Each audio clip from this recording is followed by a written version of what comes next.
word barbarian is a misleading expression, and the art that goes with it is misleading too.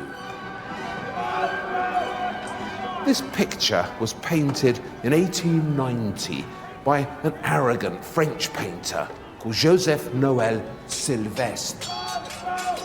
It shows the sack of Rome in 410 AD by the Visigoths. The Visigoths were a so-called barbarian tribe. You can't miss them. They're the ones without any clothes on. It's such nonsense. The Visigoths were never naked savages clambering about Rome, destroying civilization. They were pioneering Europeans who produced beautiful art and who achieved important things. It was actually these so-called barbarians who invented trousers. Riding a horse was much easier in trousers. So if it wasn't for the barbarians, we'd all be wearing togas. So this is a film about misunderstood peoples and their misunderstood achievements. About how we've got the Dark Ages wrong again. And about a word whose meaning has been warped by time. It's this word here, barbarian.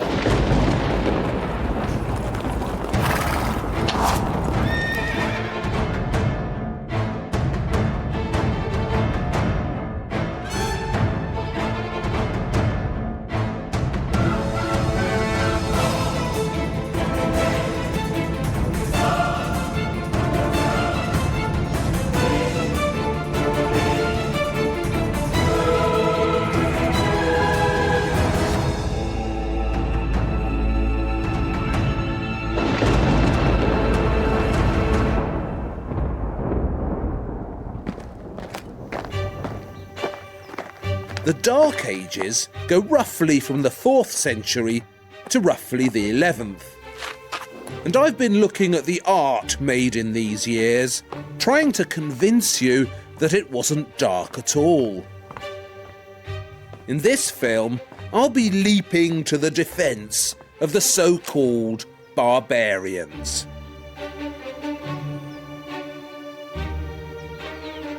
The word barbarian actually comes from the ancient Greek.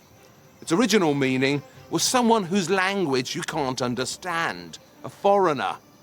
You know, like we say, it all sounds like Greek to me when we can't understand something.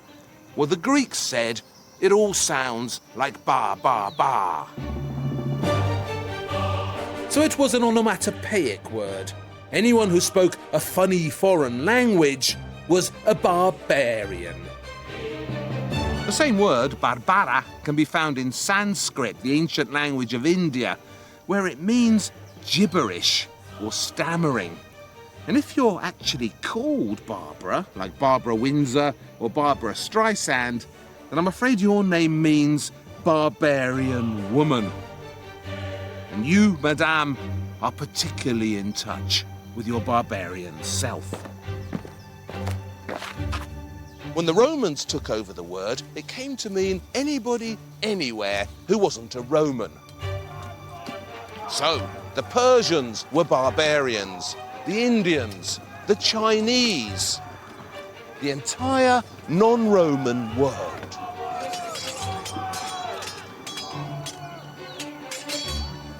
It isn't just this word barbarian that's been demonized and distorted. If you open your dictionary and start looking for words with bad Dark Ages connotations, you'll find lots of them. Take this word here, Vandal. The Vandals were actually another fascinating and creative ancient peoples who made things like this. But their name's been stolen from them and turned into something dark. Or what about the Goths? Today, Goths are oily punks with dyed black hair who worship the devil. But in real life, in Roman times, the Goths were fabulous international creatives who made the most beautiful Bible I've ever seen.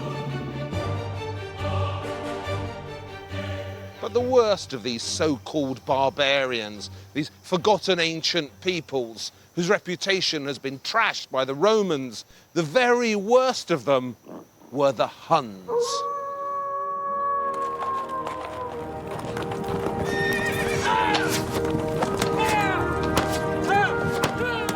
Poor Huns. If anyone in ancient history deserves some rebranding, it's this notorious nation of energetic invaders. No one had a good word to say about them. The Goth historian Jordanus tells us they were scarcely human, a stunted, puny and faithless tribe. Christian writers were even harsher. According to a Christian cleric writing in Syria, the Huns eat the flesh of children and drink the blood of women.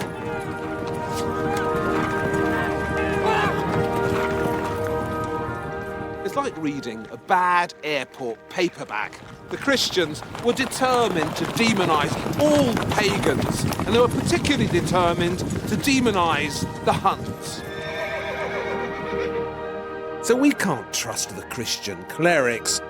We need to trust the art. And that tells a different story.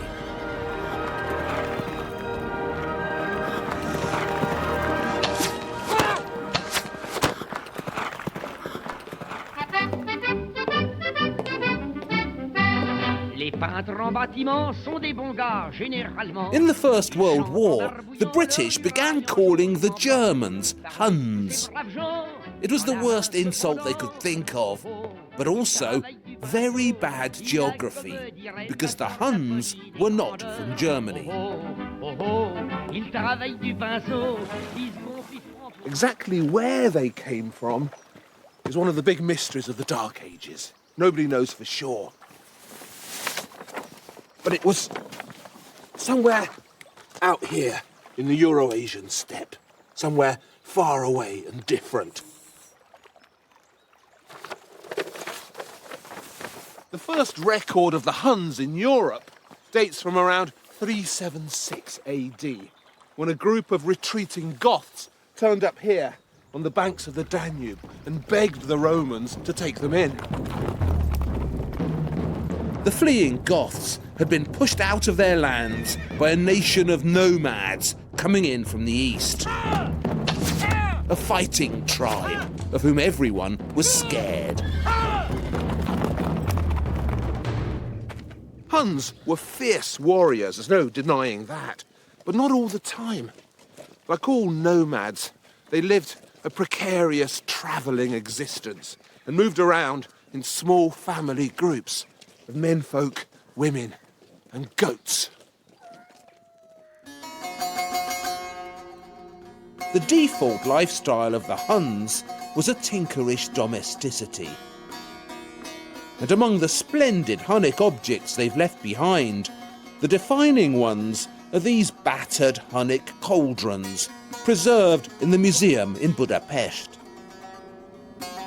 In these robust vessels, the Huns cooked their goats and boiled their water. A man can live to 50 is an old Kazakh saying that still circulates, but a cauldron will live to 100.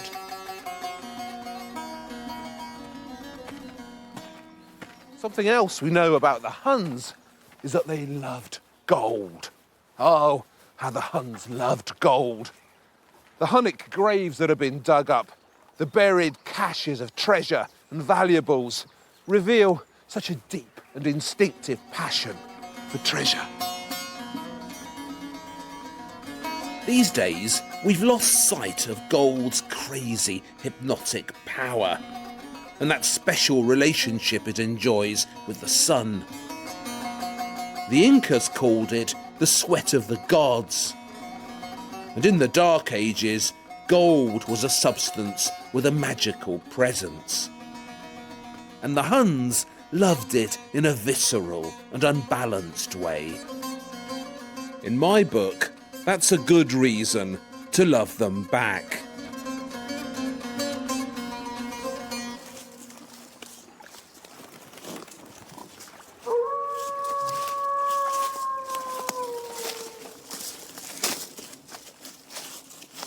Because they spent so much of their life on the move, travelling from pasture to pasture, the Huns had a particularly creative relationship with the natural world.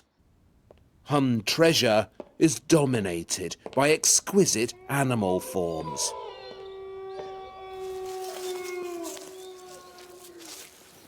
In the Hermitage Museum in St. Petersburg, there's a wonderful piece of jewellery. It's a golden bit of a bangle or a neck torque, like one of these. And it's this piece here at the end, shaped so atmospherically, like the head of a creeping wolf.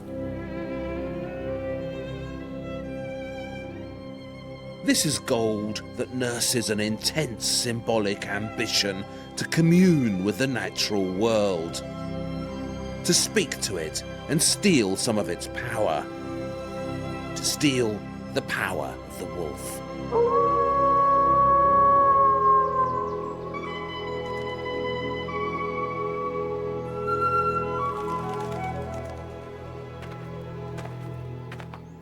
Another animal that was dear to them was the eagle. They probably used eagles to hunt with, as nomads of the steppe still do. And the great bird in the sky inspired such beautiful Hun bling.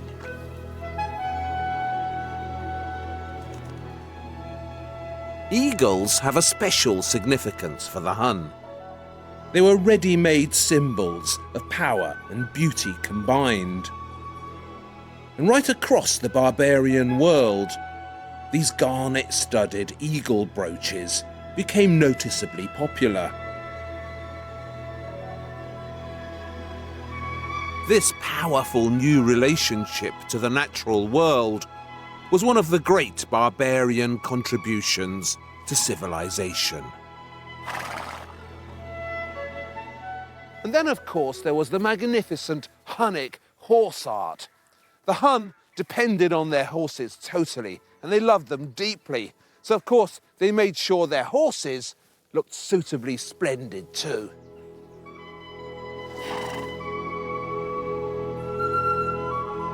These are the remains of a full-length Hunic horse ornament, fashioned delicately from gold and studded so generously with precious stones. Lucky is the horse who got to wear this. The Huns would ride into battle with wolf skins pulled down on their faces, screaming demonically in a deliberate effort to get inside their enemies' heads. Now this was dark psychological warfare, very sophisticated. And one of the reasons the Huns were so easy to demonize is because they looked so strange. They practiced ritual deformation, and their skulls were deliberately misshapen at birth. Infant Huns would have their heads tightly bound, so they grew into these uncanny and elongated Mekon shapes. And on these deformed heads of theirs, the Huns would balance spectacular crowns of unimaginable preciousness.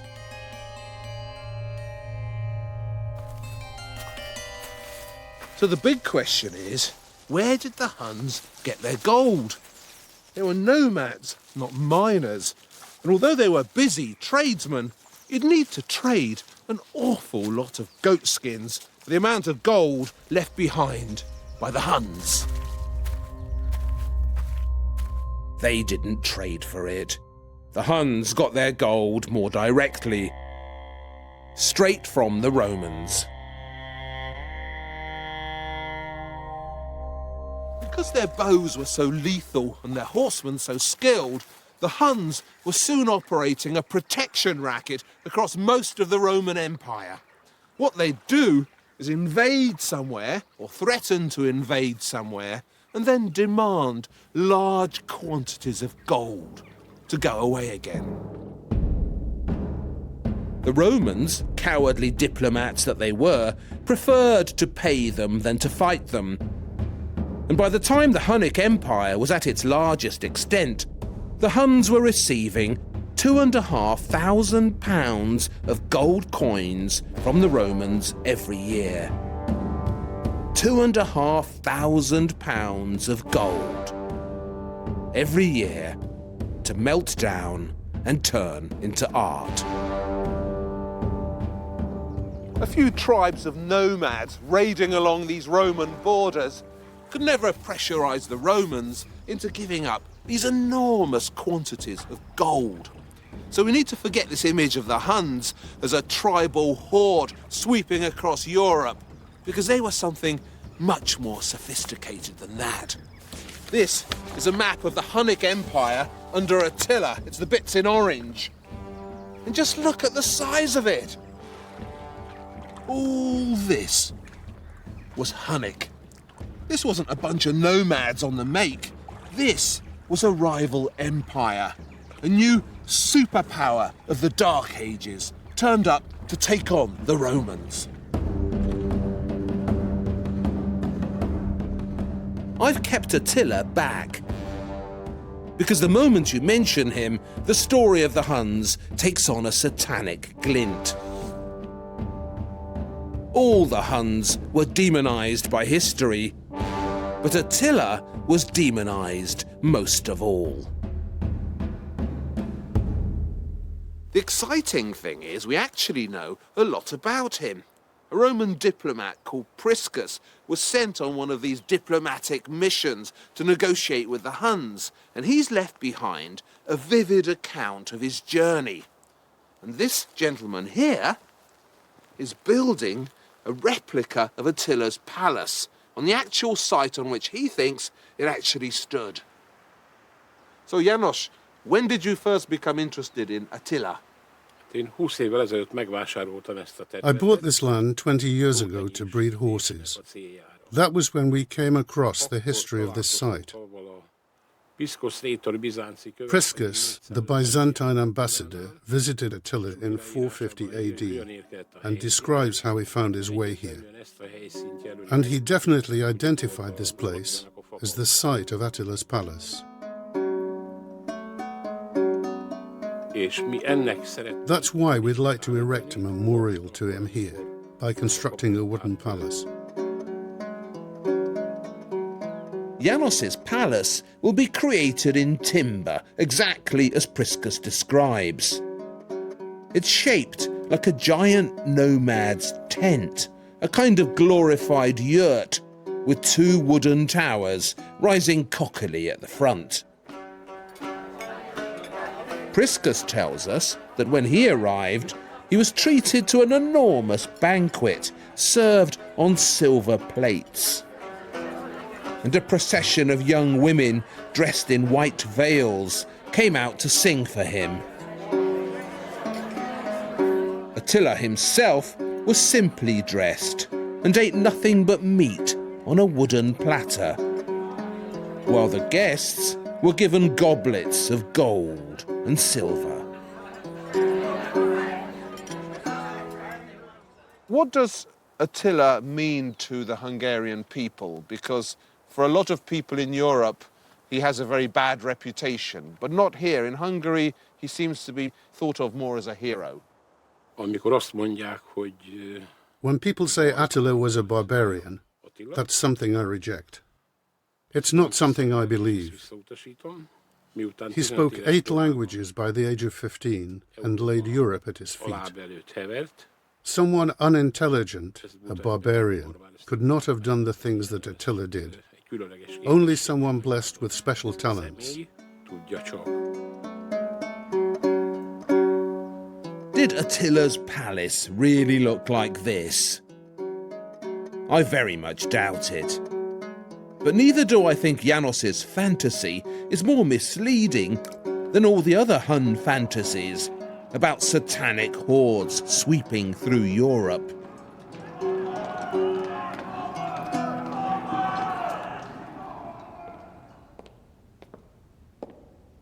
By the time Attila became their ruler, the Huns had created a complex political system. Their huge empire was actually a federation of many nations, a kind of barbarian EU opposed to the Romans, with Goths and Burgundians, Alans, even a few Greeks, all linked together and ruled by Attila. And here at the Kunsthistorische Museum in Vienna, there's something really spectacular I just have to show you. When this was dug out of the ground on the Romanian border in 1799, it was thought to be Attila the Hun's personal dinner service. You can see why they thought that. Just look at how splendid this is. 23 golden vessels, nearly 10 kilos of pure gold. Today, no one thinks this was Attila's dinner service. The most recent thinking is that it was left behind by the Avars, one of those mysterious tribes that emerged from the confederation of the Huns. They obviously had that special relationship with nature too. This magnificent bull-headed bowl is another example of powerful natural magic channeled into gold. This is what the Dark Ages were capable of. This is what makes these times so exciting. That bull bowl has a power to it, an animal energy that you just don't get later on when art loses this connection to the basic stuff of life. The empire of the Huns didn't last long. For a few decades, it rivaled the Romans, and then it was gone.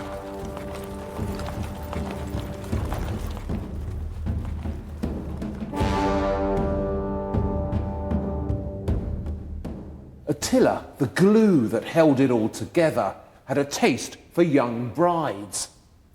And on his final wedding night, he drank himself into a stupor, took his latest bride to bed, and promptly died of a heart attack. They found him the next morning with blood streaming down his nose, what we'd call these days a rock star's death. Within a few years, Attila's empire was gone, torn apart by feuds and incompetence. But the Huns had done their job. They'd punched a hole in the invincible reputation of the Romans. Now, all manner of barbarian was queuing up to pour through it.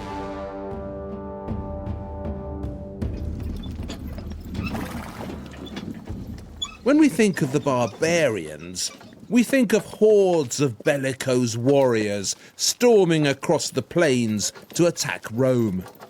But that's wrong. It was more of a migration. Think of those wagon trains rolling across the American West, full of brave pioneers searching for a new future. That's a more accurate image, particularly in the case of another great barbarian nation whose name has been well and truly blackened by Dark Age propaganda. The Vandals. Nay. According to my shorter Oxford dictionary, a Vandal is a willful or ignorant destroyer of anything beautiful, venerable, or worthy of preservation.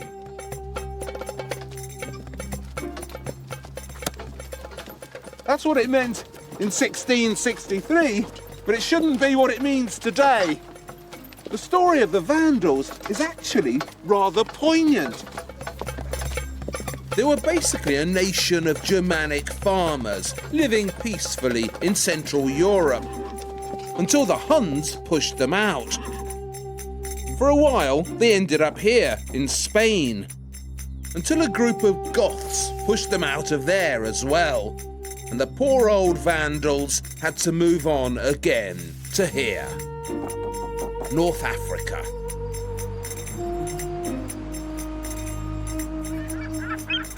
In 429 AD, 80,000 people came across the Straits of Gibraltar, crammed onto small boats. A kingdom on the move, looking for a homeland. The Vandals had arrived in Africa. Originally, this word Vandal meant something like wanderer, someone who's looking for something.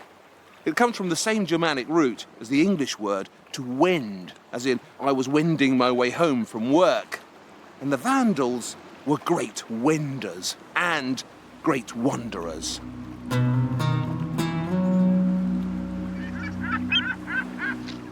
The Vandals who arrived here in Africa were led by a formidable king called Genseric. If you think of the Vandals as a lost people and Africa as the promised land, then Genseric was their Moses, leading them across the oceans. They made their way along the North African coast here, attacking cities, collecting followers, absorbing territory, until eventually, in 439 AD, they reached their destination. Carthage. Carthage was the second largest city in the Western Roman Empire. Busy, rich, a crucial trading centre. The Romans depended on it for most of the olive oil they burned in their lamps, and the wheat from which they made their bread. When the Vandals took Carthage, they shocked the Roman Empire.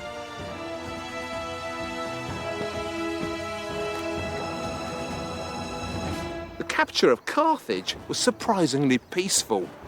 Genseric was so clever. He entered the city on the 19th of October, the day of the Roman Games, Sports Day. Now, the Romans, who were obsessed with sports, were far too interested in the gladiatorial combat and the chariot racing to fight the Vandals.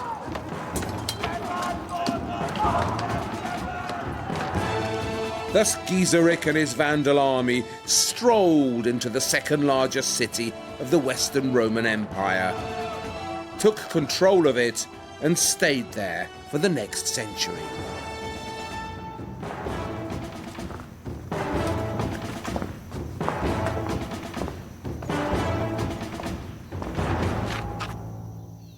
People used to think the Vandals went about destroying and pillaging Carthage as soon as they got here. But today, we know they didn't. The most remarkable thing about the Vandal occupation of Africa is not how much they destroyed, but how little. Later on, angry Romans and Christians writing about these events made sure they blackened the Vandals' reputation, as they did with all the barbarians. But the art that remains from these times tells a different story. To signal their new status as overlords of Rome's most prosperous province, the Vandals did what the nouveau riche always do. They spent money on the arts. Their jewellers were commanded to make gorgeous Vandal bling. And out in the countryside, they built elegant villas for themselves and filled them with superb decorations. That's the Julius mosaic. It's one of the masterpieces of the period. And Julius himself is sitting there in his white robe, and he's the man who commissioned the mosaic. No one is 100% certain if this was made just before the Vandals got here or just after. And that's the most telling thing about it. This is how rich Romans lived, and also rich Vandals. Julius's house, where this was found, is shown in the middle, the posh fortified villa. Those domes at the back are the bath houses, the equivalent today of a luxury swimming pool. All around the villa, there are busy scenes of rural life in North Africa. Up on the left, that's winter. See the people picking olives? That's what you did in winter. On the other side, on the right, is summer. See the shepherds with their summer flock and those fields of ripe wheat behind them. Down here are spring and autumn. Spring is the season of flowers, and there's Mrs. Julius in her garden, admiring herself in a mirror, while a servant brings her a bowl of roses. They're beautiful, and so is she. On the other side, it's autumn, and there's Lord Julius himself sitting on a throne in his orchard, while a labourer brings him a basket of grapes and a hare he's caught running about among the vines. This is mosaic making of the highest calibre, so imaginative and clever. It isn't just a portrait of Julius and his house. This is a visualization of the perfect lifestyle, a rural dream made real. The message here is how glorious life is when man lives in harmony with nature, when order prevails and the land is fertile and balanced. Welcome to the good life in Africa.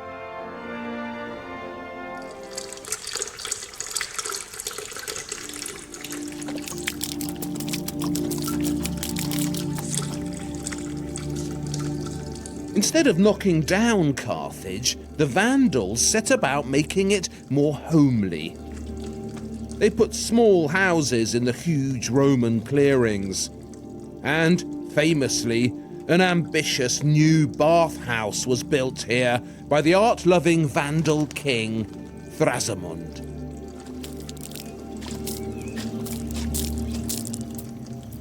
Bathhouses were hugely important in Roman society. They were a kind of social club where people went to chat and gossip. A bit like modern health clubs, except much cheaper. Roman bathhouses had two main spaces. A hot room, or caldarium, that heated you up, and a cold room, or frigidarium, that cooled you down. The largest of all Roman bath complexes was here in Carthage, the Antonine Baths, built in the 2nd century by the Roman Emperor Antoninus Pius. These are the ruins. So imagine how big the baths must have been. Long before the Vandals conquered Carthage, the Antonine Baths had fallen into disrepair. So the Vandal king, Thrasamund, built some new ones. We know a lot about Thrasamund's baths because, amazingly, a collection of Vandal poems on the subject has survived. That's right, Vandal poems. The Vandals were particularly keen on poetry, and hundreds of poems written here in Carthage in the Vandal years have survived. And this thick body of unexpected literature tells us so much about them. A poet called Felix has left behind an evocative description of Thrasamund's bathhouse. This magnificent monument erected by royal command, where water and fire display their obedience. There were no less than 5 poems by Felix about these great baths. And the big idea in all of them is this dramatic contrast between the cool, refreshing springs of the frigidarium and the hot, boiling waters of the caldarium. Here, says Felix, icy spring waters exist harmoniously with flames. Here, the shivering nymph is startled by the fiery bath. Felix's poems were actually displayed all around you as you bathed, as mosaics. So they surrounded you, pushed their way into your thoughts. And as you read them, you were prompted to marvel at this great miracle achieved here by Thrasamund. In the Vandal baths, Thrasamund has achieved the ultimate harmony. Thrasamund has united fire and water.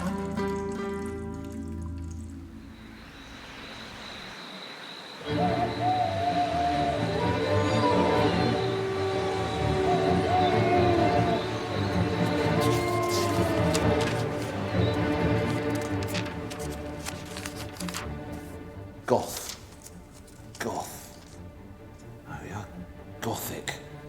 Barbarous, rude, uncouth. Gothic. Here we are. Goth, one of a Germanic tribe who invaded the Roman Empire.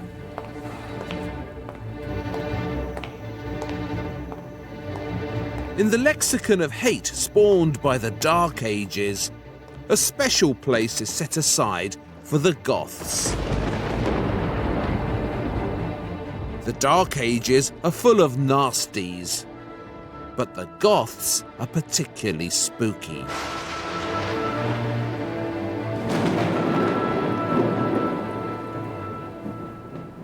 If you walk down the street where I live in London, in Camden Town, you'll find plenty of modern Goths wandering about. They're dressed from head to toe in black and covered in satanic insignia. And they're trying so hard to look doomy. And I just want to give them all a big hug and tell them to cheer up. Because if they want to be Goths, they should be like real Goths. Energetic, colourful, inventive. The kind of people who did that.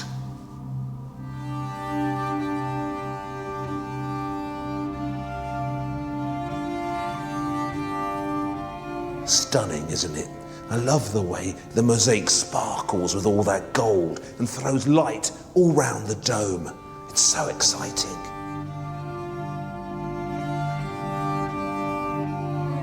But there's something peculiar about it too, something slightly awkward. That's obviously Jesus up there, being baptized, but why is he so pink and flaccid? And not very divine. How did Jesus end up like this?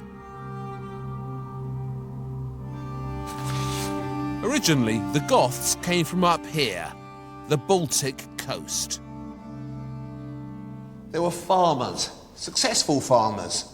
But when their population exploded, they made their way south to the Black Sea, searching for better land and better farming conditions. When the Goths moved south, they came into direct contact with the Roman Empire, and their history immediately grew more problematic. It would take me several programs to deal with all the twists and turns in the story of the Goths and their migrations. But to boil it down to its essentials, when they settled here in the south, they found themselves in the way of the Huns coming in from the east. So to get away from them, the Goths split in two. Now some of them fled across the Danube here and begged the Roman Empire to let them in. And they became the Visigoths, or Western Goths. And they settled initially here in France and finally in Spain. But the other ones, they stayed put over here and joined the Huns in the Hunic Empire. And they became the Ostrogoths, or Eastern Goths. And they're the ones who did this. When you think of barbarians, you think instinctively of pagans, don't you? Of godless and violent people with strange and primitive beliefs. Conan the Barbarian is hardly altar boy material, is he? Actually, most of the barbarians were Christians. even the Vandals. So were the Ostrogoths and the Visigoths. All of them were converted to Christianity in the 4th century. However, the form of Christianity they were converted to was unusual. The reason why this Christ looks so unfamiliar and even peculiar is because he's an Arian Christ and not a Catholic one. And Arian Christianity is different.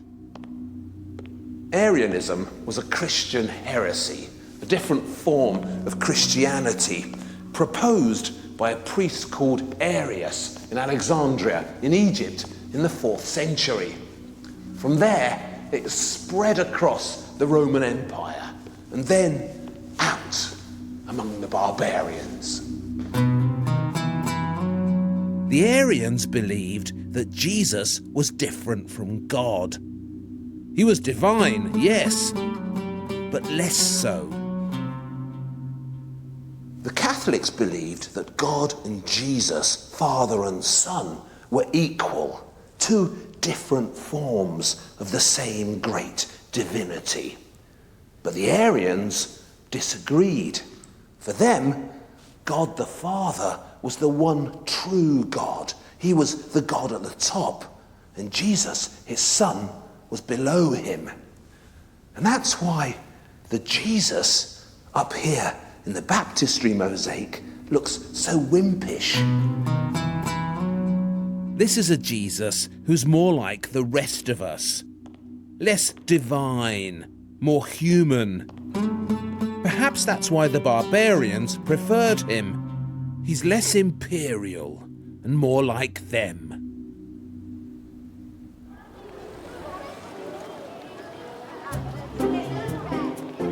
This is Ravenna in northern Italy, the capital of the Ostrogoths. Right across the empire, Catholics and Arians distrusted each other, as only co-believers can. But in Ravenna, it was the Arians who held sway. And it was Arianism that created this. It was a bit like the Sunnis and the Shia in Islam. Same religion, different only in its details, but so antagonistic towards each other. The Ostrogoths were led by a formidable Arian king called Theodoric. And it was Theodoric who built this. Theodoric had been brought up in Constantinople in the court of the Eastern Roman Empire. He'd been sent there by his own father as a hostage and educated as a Roman. So he was sophisticated and clever.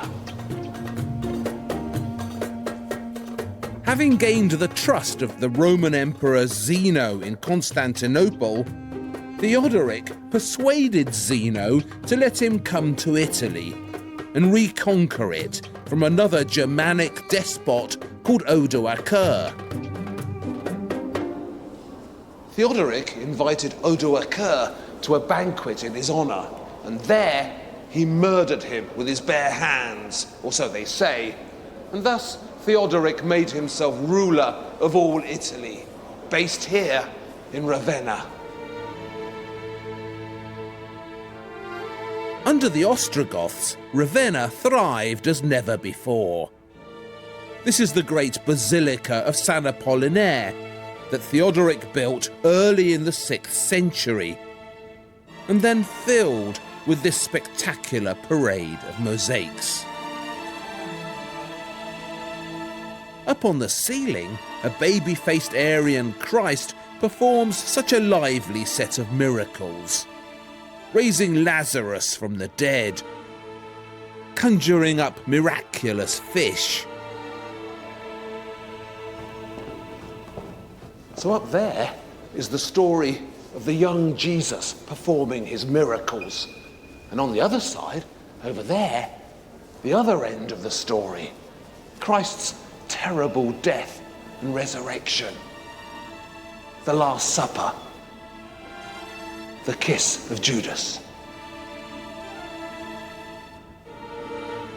Below that, there's this great golden procession of the 22 virgins bearing sumptuous crowns, lined up to pay homage to the Virgin Mary, with Jesus in her lap.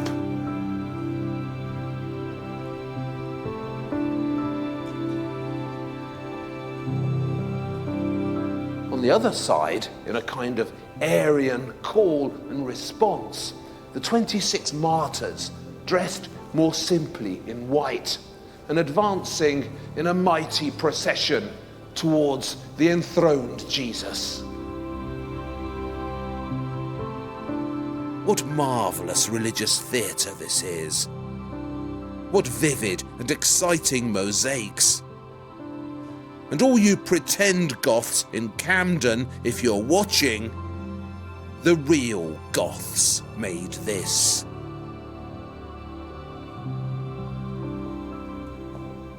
Unfortunately, later on, when the Roman Emperor Justinian reconquered Ravenna for the Byzantines, he set about tampering with what Theodoric had done, removing what he could of the Arians.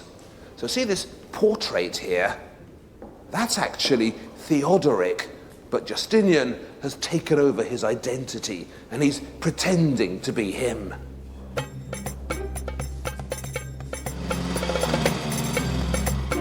This, they say, is what's left of Theodoric's Ravenna palace. You can see it inside San Apollinaire as well. A great golden palace, filled once with magnificent Ostrogoth treasures.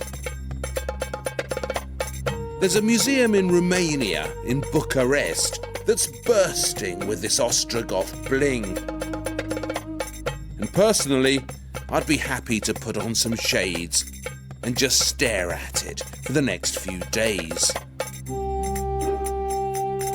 But we can't, because back in Ravenna, the story of the Ostrogoths has darkened and grown eerie.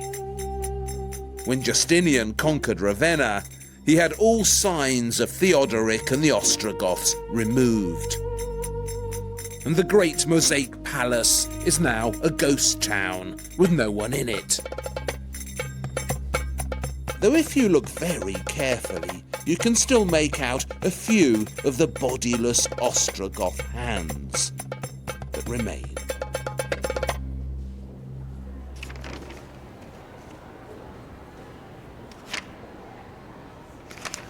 Theodoric left his mark on many art forms.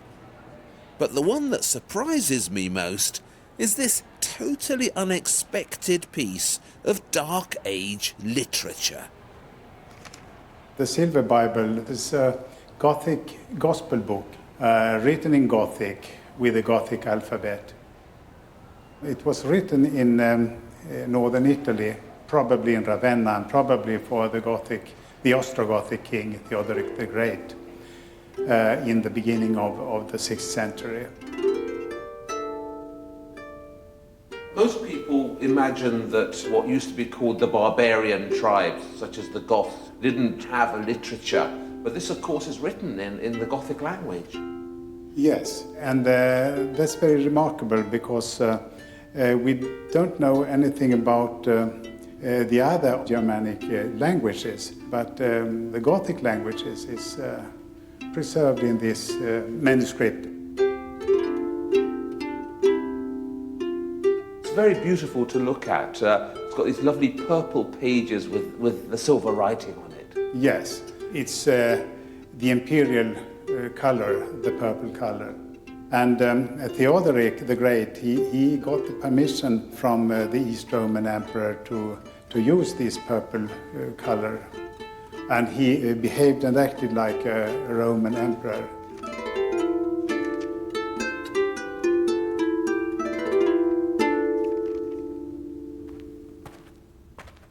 Theodoric, who lived to be over 70, deserves to be remembered as one of the great achievers of the Dark Ages.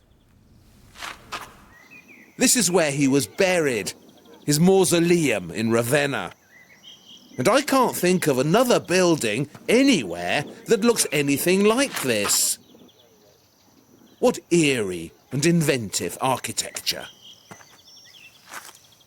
I love this thing. It's so stocky and unusual. A unique example of Ostrogoth building, which seems to have popped out of nowhere. And that's just the outside. Wait till you see the inside. Theodoric died in 526 AD and was buried here in this huge sarcophagus, shaped like a Roman bath. I find this such a spooky space, and it's absolutely unique.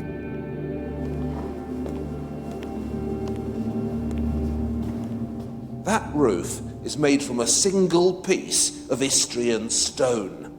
It's 1 metre thick, 33 metres wide, and weighs 300 tons. To get it here from Istria, which is roughly where modern Croatia is, they had to load it onto an enormous raft and sail it across the Adriatic. Can you imagine? That cross up above, that's original too. And there used to be silver stars all around it. So when you looked up in here, it was like looking up at the sky at night. There are some exciting stories about Theodoric's death. Some say he went mad after seeing one of his victims inside the head of a fish.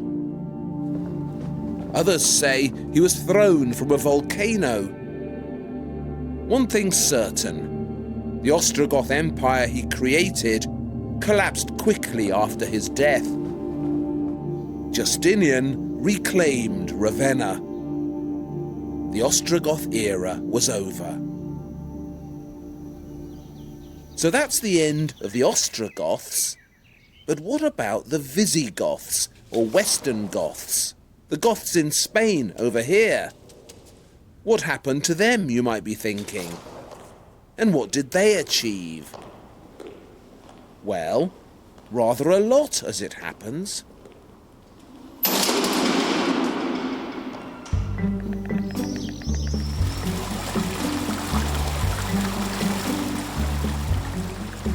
This is Palencia in Spain, and what you're looking at is the oldest surviving Spanish church, built in the 7th century by the Visigoths. The Visigoths ruled Spain from around 500 AD to around 700 AD. That's 200 years, but you hardly ever hear about them. You hear about the Romans in Spain, you hear about the Muslims in Spain, but you don't hear about the Visigoths. One cruel wag has christened them the Invisigoths, which is very unfair. If you hunt around in Spain, you'll find plenty of evidence of Visigoth achievement, like this rustic annunciation carved into an emerald. And sometimes you don't have to look hard at all to see the Visigoths showing off their Dark Age skills. Like these superb Visigoth crowns, with the name of the king who commissioned them spelled out helpfully for the hard of remembering. Aren't they magnificent? Those Visigoth crowns are not for wearing on your head. They're what's called votive crowns, and they are for hanging above an altar in a church.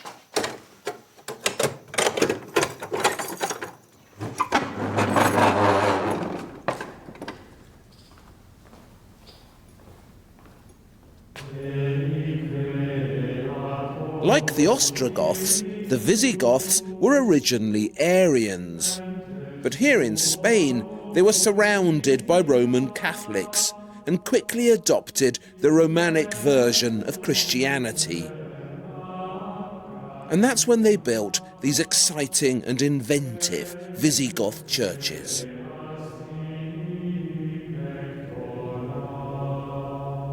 This is the church of St. John the Baptist in Palencia. It's been remodeled here and there, but most of what you see is Visigoth. The story goes that the Visigoth king Recesvinto built this church to thank God for curing him of liver disease. He washed himself just out here in the holy waters of Palencia and was suddenly cured. Recesvinto was on his way north to fight the Basques, so he was particularly grateful for his miraculous cure, and even put up a plaque with the date the church was finished, January the 3rd, 661 AD. Recesvinto's plaque is surrounded by typically vigorous bits of Visigoth decoration, so energetic and busy. Completely unlike anything the Romans came up with. I really like this Visigoth church decoration. When I look at it, I feel as if I can hear the sculptor whistling. There's something so boisterous about it, something real and untutored. It's as if for the first time in art, we're hearing from the common man. This wasn't made by an artiste. This was made by a bloke. Someone with big hands who's speaking to us across the ages. The sheer inventiveness of these Visigoths is so invigorating. I mean, look at these arches. They're special, right? Why are they special? Because they look like one of these. I don't know how much you know about arches, but if you're any sort of student at all, you'll know that horseshoe arches are remarkable. Your bog standard arch certainly wasn't shaped like this. Before the Visigoths invented these, arches were semicircular. They came round like that and that's it. But these horseshoe arches, they come down to here and they have a very different effect. Horseshoe arches look wider, airier, taller, more elegant, as if a sail has been unfurled and filled with wind. They're more playful too, less stern. This is architecture doing more than has been asked of it. This isn't just holding something up. This is having fun and looking good. So the Visigoths invented these elegant horseshoe arches. And these were a brilliant barbarian invention. But although the Visigoths invented them, they didn't perfect them. It was someone else who did that. The perfecters of the horseshoe arch are the subject of the next film, when we look at the art of Islam. In the hands of Islamic artists, the horseshoe arch would create architecture of spine-tingling beauty. It's yet another of the great achievements of the Dark Ages.